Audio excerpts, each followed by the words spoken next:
Hello കൂട്ടുകാരെ, എന്താണ് ഓടക്കുഴൽ പുരസ്കാരം എന്ന് നോക്കിയാലോ.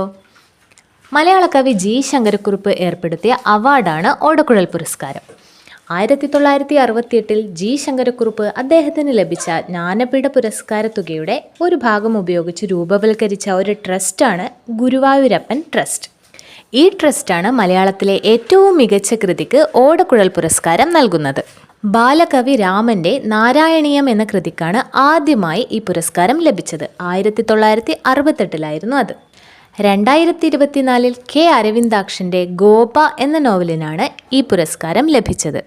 Vyloppilly, ONV Kurup, Sugathakumari, Akkitham, OV Vijayan, Lalithambika Antharjanam, Thikkodiyan, MT Zacharia, P Sachidanandan, KR Meera, Subhash ചന്ദ്രൻ, സേതു തുടങ്ങിയവർക്കും ഈ പുരസ്കാരം ലഭിച്ചിട്ടുണ്ട്.